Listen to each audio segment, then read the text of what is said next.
From Buffalo Toronto Public Media and WBFO, this is What's Next, Producer's Picks. Highlights of conversations heard on previous episodes. On today's show, so it really gives you an idea of what people in that field, nonprofit organizations usually are targeting that, are working with, giving you information and statistics on who that person is and who it could be, what that person looks like, which is often different than what we normally think. We welcome Morgan Williams-Bryant, the CEO of Leadership Buffalo. And we'll close with... Some people don't believe in the vision because people don't articulate their vision correctly. I think what we do, we help the artists get their vision out so it can make sense to someone who owns a business or a business owner. Eann Robinson and Kiman Baldon of Ear Quality LLC. I'm Michael Loss. Thank you for tuning in. First, we revisit Jay Moran's conversation with Morgan Williams-Bryant, the CEO of Leadership Buffalo, an organization that creates change locally through collaborations, community awareness, and civic engagement. The two discuss some of the initiatives that Leadership Buffalo has been up to since her last appearance on the show. Yeah, you bring great energy to our conversation, so I'm most certainly looking forward to talking about this because right off the bat here, Leadership Buffalo, very quickly it seems like you're putting your imprint, you and your team are putting an imprint on Leadership Buffalo and trying to take it to the next level. What's happening? Absolutely. So I started December 4th, hit the ground running, haven't stopped since then. But it's been a great ride. I do have a phenomenal team that I'm working with now. But what we've done, the first 6 months, what I did was really just focus internally. What is it that the organization internally need? Kind of setting some structures in place, standard operating procedures, and then just learning the basic operations. I was involved in a program in 2017. I served on the board since 2018.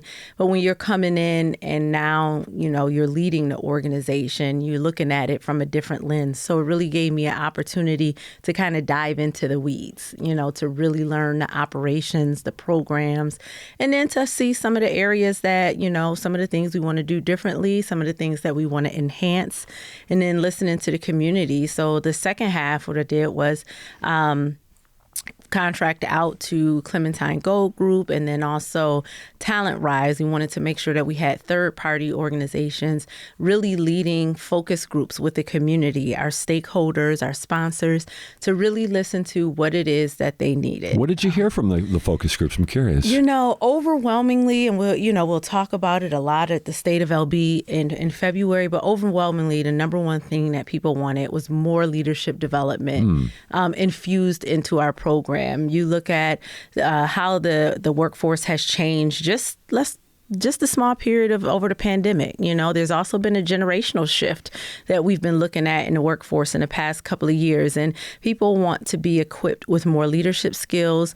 And then they want to be brought up to date. How do I deal with the changes that we have experienced? And we may not be going to what was pre-pandemic or, post this generational shift that's happened. So the team and I really took a hard look at that, talking to our consultants. And one thing that I didn't want to do when I started is come in and say, this is just all my vision. Right. That, that's for me, that's not the way I lead.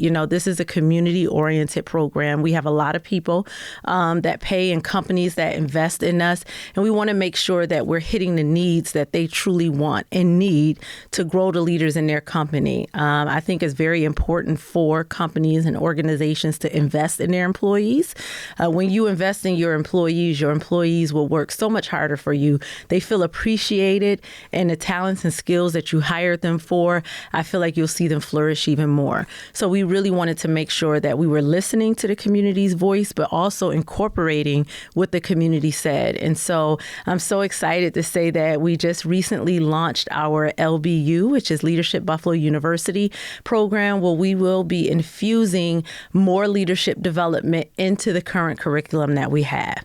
One of the things things that people also talked about was the impact of the day sessions where we're actually, going to organizations, visiting places in Buffalo, and they're actually getting to experience what other what their colleagues are doing. The one thing I say that's unique about Leadership Buffalo is there's no other program or organization that gives you an opportunity to pause during your workday and go visit and see what someone else is doing in a completely different sector. Right. And let's break that down just a little bit, just because I know I have a little bit of understanding how this type of effort works, but I'm not sure everybody does. But you're saying you're sponsoring companies, but basically what they do, and not only they're investing in you, but now they're, like you said, investing in one of their employees that they think could be a leader. Absolutely. And every week or every month or whatever, there's a day set aside. They get off from work and they go to these events, right? Correct. So it's happening during their workday where employers are saying, yes, we sign on to this program, and it's going to be a part of your workday. And so each month there's a different day session that's a different theme. The first theme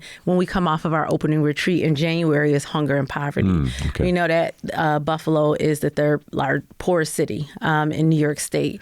And so we're really highlighting some of the issues and concerns that people are going through on a daily basis. And it really gives leaders in this community a bird's eye, hands-on view that one, hunger and poverty don't always look like what you think it should look like. It really could be the executive sitting next to you because you never know someone's financial circumstances, what they have dealt with, whether someone has gotten sick, medical bills, things like that. They could be one check away from needing some of these services as well. So it really gives you an idea of what people in that field, nonprofit organizations usually are targeting that, are working with, giving you information and statistics on who that person is and who it could be, what that person looks like, which is often different than what we normally think. But it also gives you a really good understanding and feel good to see the great work that's happening in this community. You have organizations that we partner with, like Upward Design for Life with Eann Williamson, who founded it, and she's basically running this organization by herself along with volunteers.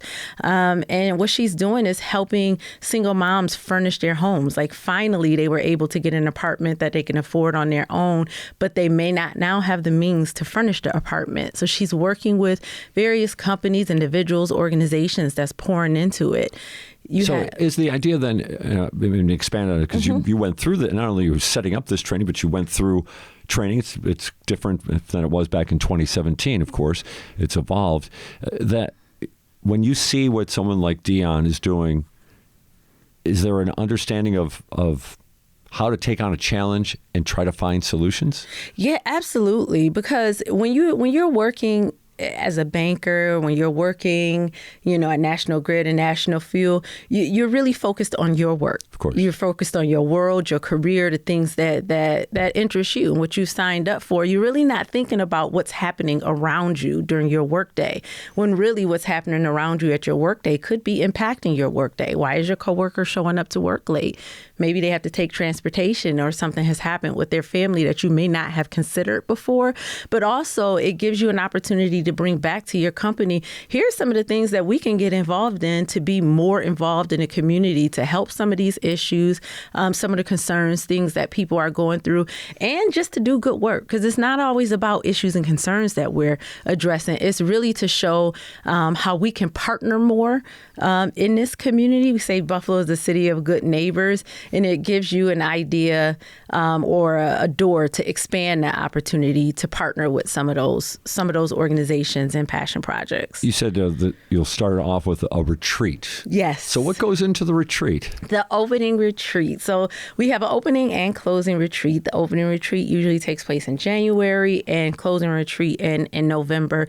And this is really the first initial bonding experience that you have, because you're bringing people together from all walks of life, from all different careers, whether it's public, private, nonprofit, small business owners, and you're really getting to know each other. So we're giving you you an opportunity to take some assessments, whether it's DISC assessment, really understanding your behaviors, other people's behaviors, kind of giving you an overview of leadership development and what you're going to experience with the community. Also the civic engagement. We have some team building activities, and it's really just to unite the class, bring the class together, rising leaders, which is that emerging leader population, those that are just stepping into their career, their first leadership roles. And then you have class experience, which is more of an experienced leader, executive level, where, they've been in a couple of positions and now, they're leading in this area. So you're bringing both groups together, allowing them to get to know each other, create a bond, and then let them know what they're in store for the year. So it's a day-and-a-half retreat that we spend a night and then just go through full days worth of activities, whether it's civic engagement, leadership development, or just good old team building. How about for you? Again, we're kind of comparing two different things from 2017 to 2024, but that bond, did you establish bonds that are still lasting? Absolutely. So when I started this year, the program was already preset. So I started in December. The program starts in January. So this year was really an opportunity for me to just take a step back and learn and to take notes, to read our surveys, to talk to people and see what was going on. So 2025 is really a year where my team and I will really be putting a stamp on what's next, or the next chapter. LB has a great foundation over the last 37 years. We were founded in 1987. That was established. And now what we're doing is building upon that. So 2025 is really where you'll start to see an imprint of some of the new things that we're going to implement, like LBU. And that's at Leadership Buffalo University. But it's also a spin. The U is a spin on you as the leader. More self-awareness, emotional intelligence, really focusing on your skills and personal growth and development as well. So 2017, absolutely, I've created some really good bonds, relationships, and even outside of, because what LB provides is a network of people. We have an elite network of over 4,000 individuals that have gone through this program that you can pick up the phone. Do you feel free to call up some I of do. your old, yeah? I do. Now, 2017 clearly was the best class, but we have a lot of other great classes that came before and after as well. And, I do want to shout out the class in 99 because they celebrated their 25th anniversary this year, and they invited Kendra Brim, who is our Vice President of Program and Organizational Development, and I out to their gathering, and to see that they're still bonding, meeting and doing great things in the community, and to invite us out to experience that with them and bond with them was really good. So you have groups like that, classes like that are still getting together and bonding, and then you have those that are sporadically getting together based on what's going on in their lives. So absolutely, it was impactful to me. What about confidence? I'm curious about that. I mean, you're looking for an emerging leader. I'm sure when people are looking inside their organizations, who might be the best candidate for this year's class. But is confidence something that's needed to get in here to flourish in this in these opportunities at LBU, or is it something that maybe comes along with it? I think it's a combination of both, because you have those that are experienced. They've experienced life in a lot of different ways, and so their confidence may be a little bit higher because they have gone through and they know how to get through life. And then you have those that are just stepping into their careers, and they may be a little bit more shy. A lot of people look at introverts like, oh, they're shy, and really they just need their space. So it really depends where you are, but we're really open for everyone. We hope as you're going through this program that your confidence continues to grow, but we're really looking and accepting of the individual that's coming in. So what you really need to thrive in this program is the will to do it. You want to be a part of it. You want to grow. You want to be more civically engaged. You want to understand what's going on in Buffalo. So if you have the willpower and a passion, then this program is for you. You did mention focusing on poverty as I think it was the first session that you're going to do. What are some of the other places and things that you're going to be focusing on? Right. So we focus on, Hunger and Poverty is the first day session. And then we have education where we're going through different school systems. We go to public schools, private schools, charter schools, some non-traditional education routes that people may take, whether it be City Honors, it may be the Academy School, it may be Northland Workforce Training Center, who's a great partner with ours, Asantwa and Stephen, who really, Santa was actually on our board. She's their vice president of operations there, and Stephen used to serve on our board. So we're really exposing our leaders in the program to the various aspects and levels of education. We have Criminal Justice Day. We have Workforce Development, where we partner with the United Way and Evans Bank, and they really gave a holistic picture of what that looks like and the work-life solutions that the United Way is providing, which is a great program, by the way. We have Environment and Ecology Day, Arts, Culture, and Tourism, all the beautiful things that Buffalo has to offer. A lot of times that we live here, we don't take advantage of. Right. You have Irish Classical Theater and the African American Culture Center and the Colored Musicians Club. We don't normally pause during our days and say, you know what, I wonder what else Buffalo has to offer that's good out here. And then, depending on who your circles are and who you're involved with, you may have a limited view, but Leadership Buffalo gives you the opportunity to have a full picture of what the greater Buffalo area has in store and can offer and does offer.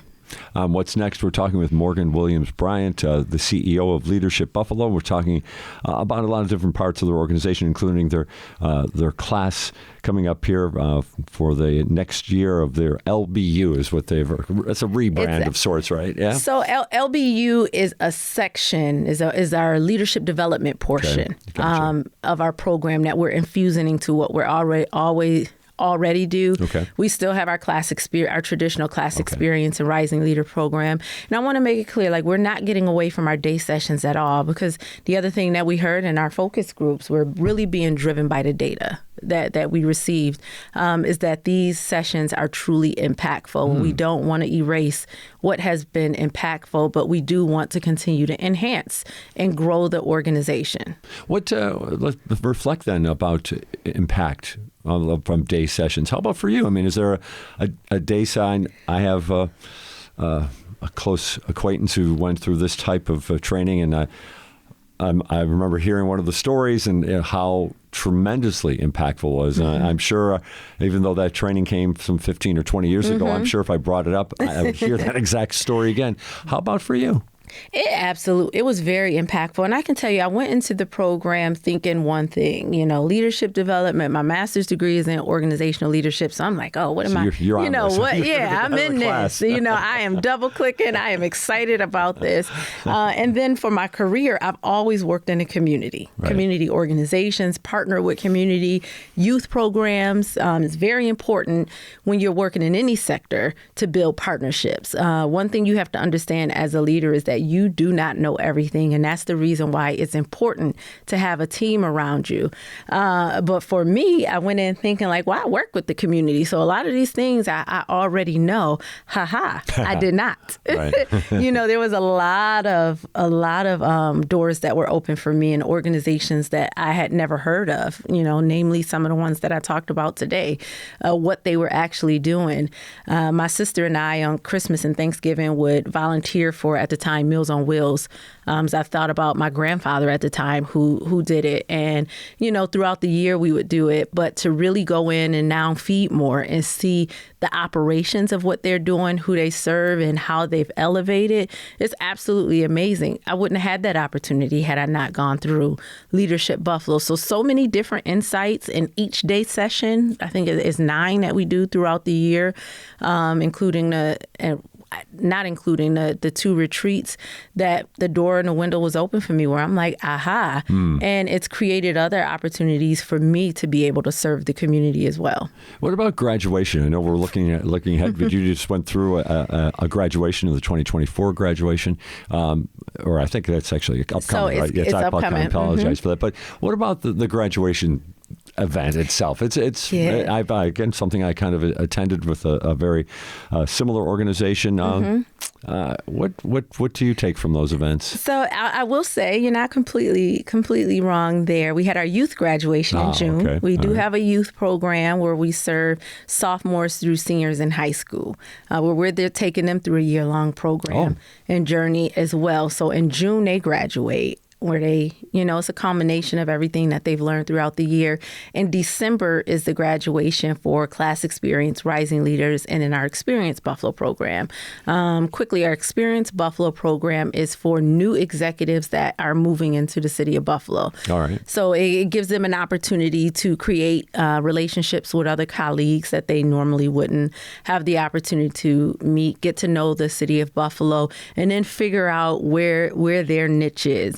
I have a passion here, but I'm new here. I don't know who to connect with. So introducing them to other organizations, and then just the lifestyle of Buffalo.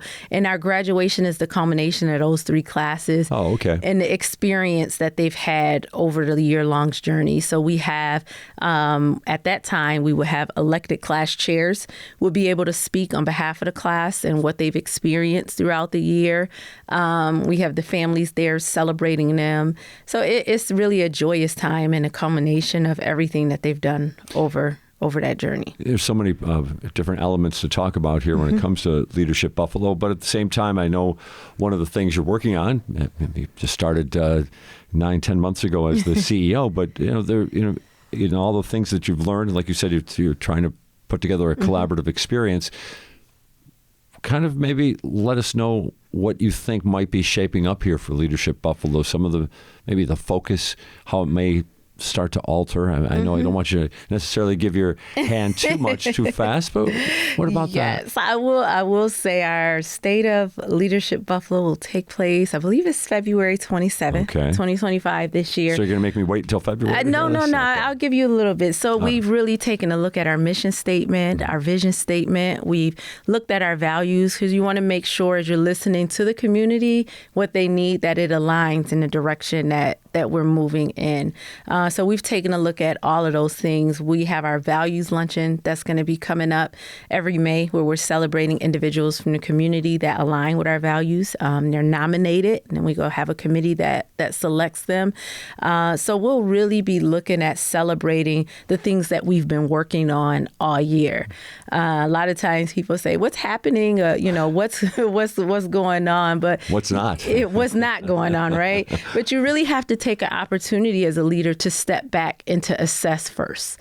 And you can't assess and be talking all at the same time, because you don't want to drop things in a puzzle or piecemeal kind of way. You want to give people a whole picture of what's going on so they can truly understand. But those are the things. LBU, which we were excited to launch recently, Leadership Buffalo University, is spin on university education, but also you as the person, looking at our mission, vision, and our values, really partnerships in the community, expanding our opportunities for people to sponsor with us.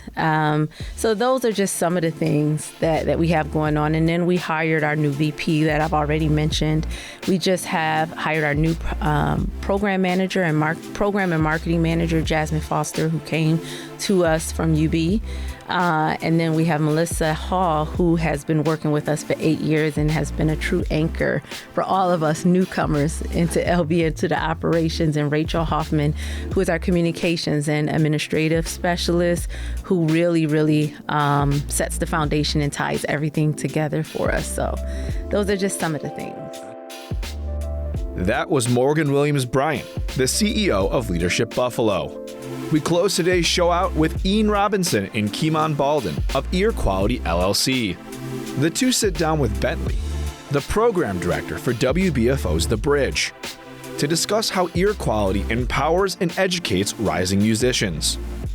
Because Ear Quality, established in 2018, established in Buffalo, but we have to also give a shout out to Niagara Falls. Yeah, absolutely. Absolutely. Come on now. What is Ear Quality? I'll start off if you don't mind, Key. I like to say Ear Quality is an artist relationships company, because I don't like to say we're a management company, because we can't manage everyone. Management is more of a relationship. And you can't get in a relationship with everybody, but we come in and help educate and execute. That's why I like to say the 2 E's that we do: educate, execute.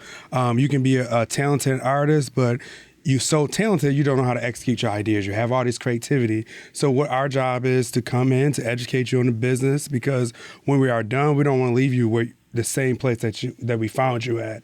And then we come and execute. So from music videos to understanding how you get paid, anything I'm missing? Setting Development, up meetings, scheduling, events, helping you get on certain platforms, radio shows like this, connecting you and just putting you into the ecosystem that is Ear Quality and everything related to Buffalo, Niagara Falls, Western New York music. So do artists come to you and search for advice or representation? Do you seek out artists? I would say both. Yeah. I would say both. Kiman and I are always out, so some way, shape, or form, either someone asks about what's on our hoodie, or they tell us that they heard about us, or they seen something on social media and like, hey, what do you guys do? And when we educate them, I want to do this, or we had a great relationship with someone else and someone else recommended them to us. So how did Ear Quality get started? You're friends. You spend holidays together. Yeah. I go to Kiman house every Thanksgiving. It's part of my Quite a routine. few holidays. Yeah. Quite a few. I mean, I'm adopted son. Me and Ian been friends for like over, I want to say 20 years. Yeah, now. over 20 years. I want to say 20 years. They be And that's- pushing 25, to be honest. That's crazy. So we met in middle school, but this idea of His middle of school shut down, so he had to business- come to mine. Sorry. Yes, no, it's okay. It's true. It's very true. It's, but when we really started to connect outside of school at a after school program called Connections, but the idea for the business kind of stemmed from him coming to me in our high school hallways when we were seniors, and he was just, I want to be the next person in music. I want to be this, that, and the third. He had his inspirations, and I was just like, all right, cool, let's do it. Because I'm really on the technical side of everything. Right. So in high school, I was really into media, music production, theater, chorus, things like that. So he had the business mindset, and he has the superpower. I tell him all the time of just being able to connect with people. So everybody loves Eann. So you put those, it's like everybody hates Chris, but everybody loves Eann type of thing. But yeah, we came together. It's just throwing parties, throwing events. We took that from high school to college. We had an apartment. If you went to SUNY Fredonia around that time, it was called Apartment 711, which was kind of like the nucleus to where we were starting, which was Ear Entertainment at first. And we created a mixtape. We got connected with, some students that were also into music. Shout out to David Salter. He goes by Morrow. He's a producer on the project. We met Cookie. We met our partner, DeQuella Blacks, who's in New York.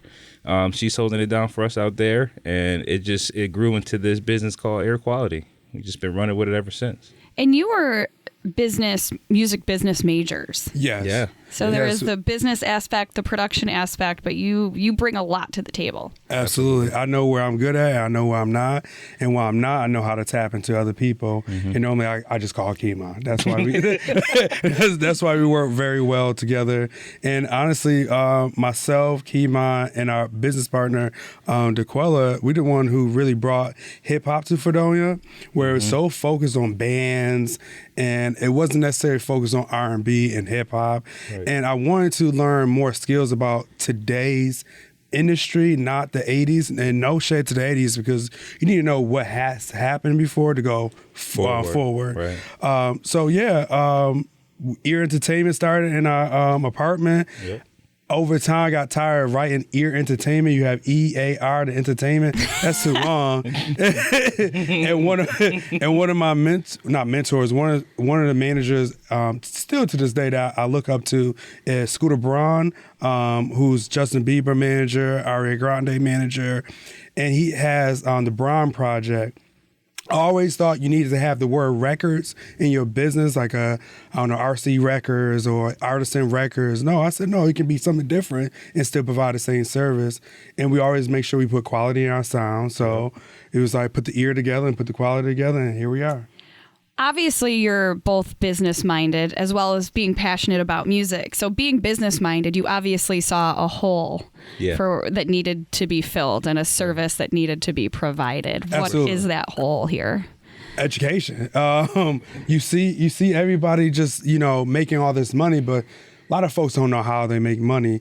And what I've noticed is working with artists in Niagara Falls and Buffalo, they can create the music, but they don't know the best way to put it on different platforms, the best way to make sure you're promoting after the fact, before, after, and during the fact. Mm-hmm. And so many things that they're missing that they feel like success is going to come to them just like that. But you have to do the legwork.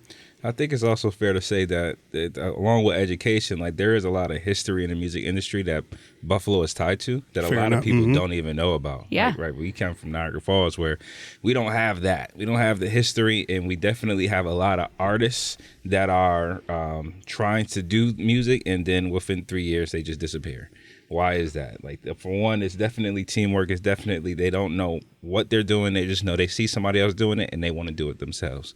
But how many times are we going to watch that, fail? You know what I mean? So what can we do as people that love music and people that are interested in being, the next big business, the next cash money, whatever OVO, label you TDE. think about? Yeah, OVO's right across the street. But at some point, somebody had to do something, and we knew we wanted to do it because we've seen it so much. I've had adult males literally taking me to studios, watching them record, and I would sit there and think, oh, you guys are going to be the next such and such. And then, I hate to say it, but somebody goes to jail or, somebody just falls off. And it's the consistency we all need to work together. It's just teamwork that we were missing as well, other than just education and talent, real talent. Well, and you mentioned when you were at Fredonia, finding that hole of there wasn't a lot of hip hop promotion as far as events go. Are you finding that now, and that being maybe a lane for you guys here in Buffalo to be able to, raise up the hip hop community here and put that to light? Absolutely. I would say that's a great question. And I would say absolutely, but at the same time, yes and no. I feel like a lot of the good spots to really have these shows do not support hip hop, and that's the problematic, and that's the problem with us being able to execute so many hip hop, because for some odd reason hip hop equates to violence, even though rock can equate to violence. Yep. R&B can. You might be missing your girl and just get upset, Wow.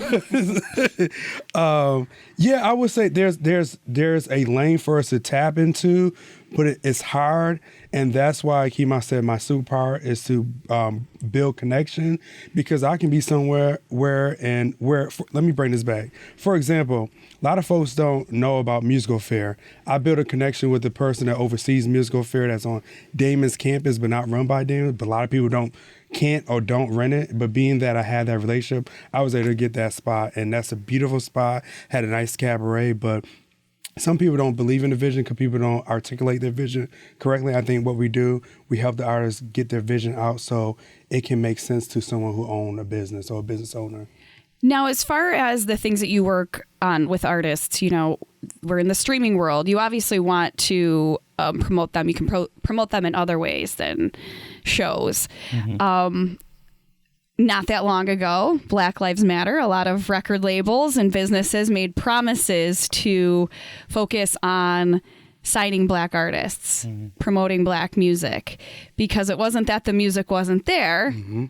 They just weren't being promoted. So do you feel that has happened? Is there still a lot of room to grow in that area? It's definitely still a lot of room to grow. I think that the promise was, in a way, I think when big companies or corporations, whoever, make a deal or a promise to help promote, I guess our community, you can say, it starts to feel like I don't want to say propaganda, but a ploy almost. At that time, DEI and hot topic. Yeah, it's the trending thing, and everybody wants to get looked at as an ally, and especially at that time when there was a lot of attention being brought to, just the abuse that happens in our communities, from the different aspects, from police brutality to, our women being underpaid. And I think almost all women are underpaid. It's not just black women, but just the discrepancies and the disparities between different communities. And then when you put music into it, there were a lot of popcorn acts that came since 2020. And by that, I mean, you get a viral song, you're hot for like a year, and then they kind of disappear. But there's no real development. You're just kind of giving them a spotlight. And then once, that flame is gone, they're gone. Not too long, we did see, I forget which company it was, but they dropped 50 acts in one day. I think it was UMG. I could be wrong. I want to say Atlantic. Atlantic? One of those. They're all tied together. They're all connected. But then you see it. Like it's clear when it's no longer in the interest of said company that said, hey, we want to help you out. You're gone, or you're shelved, or we never hear you again. And that's a thing that's happened several times. And at this point, I just think that it's kind of weird. Like we don't need it anymore at this point. At this point, the industry is kind of converting to the independent route of things, which is really what we wanted this entire time, is to assist the independent acts, not necessarily like sign everybody and then shelve them when whenever they're not good to you anymore. Absolutely. If I may piggyback off of that, I think it's easy to sign acts of color, but what about the executives? We need more executive of colors in the room to have these type of conversations too, as well. I feel like there's a lot of data-driven decision rather than just feeling. I'm a true believer about how music makes you feel. My favorite saying, where words fail, music speaks. So I truly feel that music is going to be that guide for you. And if we can't find the right people and put in the right position and not focus on data, I don't know where the music industry might go. We might just focus on artists can make quick money and then drop and move on to the next person. I call them the TikTok artists that great to do a TikTok but can't really move numbers. Well, the fact that the way you're talking, it gives me hope because you highlighted a lot of things that people don't think about that play a role in the music business. Talking about UMG, the CEO of UMG, who is making the most money off all of these battles between Drake and Kendrick. Who is the one that's actually benefiting? And now obviously we have lawsuits happening, but if you look at the business executives, I guess they are. Truthfully, they're the only ones really benefiting still. When you think about it, because remember when Spotify cut the checks and all the VPs were only people getting millions of dollars, but Spotify has millions and millions of artists who, only get like 1,000 streams. With that little bit of change you get, went to their pockets. Yep. And they made it that way. But, and today, like, who is benefit? That's a great question, because now that Drake, well, if you haven't heard, Drake is suing UMG because of defamation and all of that. But but shortly after Kendrick's album was released. Absolutely right. So I mean, technically UMG would be benefiting, but in this case, if Drake wins this lawsuit, they're not going to be benefiting. Nobody's going to benefit because they have all the control. And as long as their control is messed up, they're not going to be happy. And at the end of the day, the labels out here to make money. At the end of the day, it was a hot topic, hot time for Kendrick to make money. Of course, they're going to push that. Drake, you've been making money for over several decades. Yeah. Of course, they're going to push on that's hot. Yeah. But I could understand the negative impact or the negative comments that folks feel as if like they pushed it in the sense to defame him or make him seem like something that he's not, quote unquote. I don't know what he is. I'm not going to say, but we know the persona of Drake. We don't know Aubrey Graham. We don't. And I just know him from Degrassi. That's about it. That's fair. Well, we do know that behind the scenes and in these higher business powers, we need more people like Eann and Kiman. So say that one more time. You better go ahead. One more time. I did. And hi, Zach, you said? Oh, man. So how do you advise new artists when you know how things work currently? Yes. You know there is room for change. So you are fighting that battle on your own front in business, but then also trying to advise up and coming artists and motivate them and give them hope. Absolutely. If you don't mind, Go first. I will say Kiman and I are have a unique talent of our background. We have background higher education, so we know how to meet artists where they are and make things digestible. Not trying to kill you with all the jargon, the slogan. No, this is what you need to do. But we advise them with patience, ease, and understanding they don't know everything. That's why they either hire us or tapped into us. But really being able to advise them and not wanting more than them. One of the biggest things that I learned in our field is that the manager or the executive should not want it more than the artist. I'm not the talent. I can do as much as that your talent get us to. So I just find I find it very interesting. I would say when I was in college, and I think it was you and I that had a conversation, Eann, where you have to really understand the industry that you're going into, right? Like when you're pursuing a degree in bio, you got to know what the field is like before going out there, what to expect, things you get paid, and what the risk and everything. Even in this field, the music industry is like the only industry where, you know, the major powers that be have a stake in all of the major. Well, I can't even say that. I feel like the medical field is similar, but we're not going to go there. To advise the artists that are coming up, there's different lanes they can choose from. You know, there's ways to make money in this industry 1,000%. still, regardless of what's happening with the majors and the streaming platforms. The independent lane is always going to be there because even without a major, you can make it happen, right? Like there's platforms like even.biz where you can go and you can sell do a direct to consumer with your music. There's merchandise you can still do. Companies still look to make money off of other companies, right? There, somebody's looking to make a t-shirt. Somebody's going to make you this t-shirt.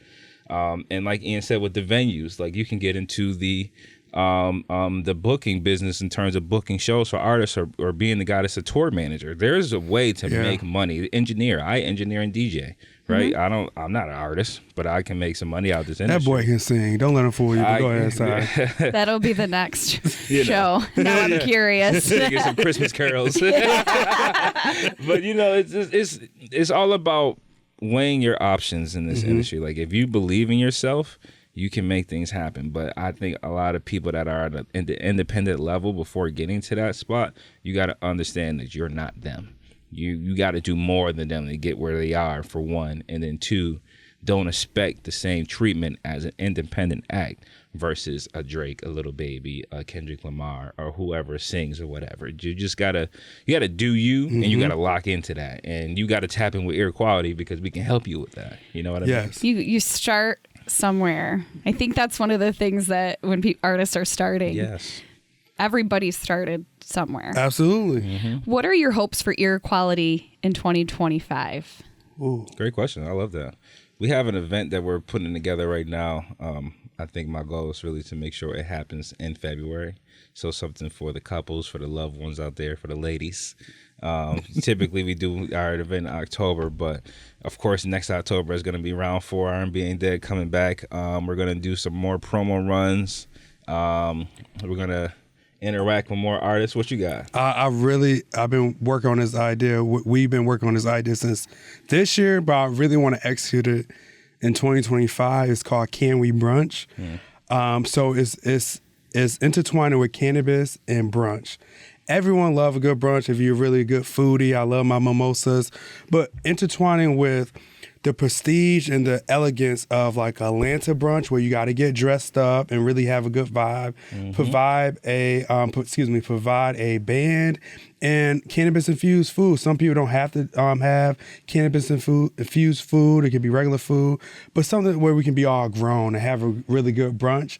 And the idea of Can We Brunch is dancing with the song Can We Talk, because I want it to be 90s themed. So it's like Can We Brunch. So that's something that I'm really, really focused on this year. And I have to find a new home for R&B Ain't Dead this year too, because that venue is closing. So I have to find a new home. So I'm really excited though for this new year. We have a lot of things in the pipeline. One of our biggest clients, Shay Noor, has been having success lately. So she's been keeping us busy. So 2025 looking really, really great. And that will do it for today's edition of Producers Picks. We thank our guests, Morgan Williams-Bryant, Eann Robinson, and Kiman Baldon. If you missed anything or just want to hear it again, you can get this program as a podcast wherever you get your podcasts.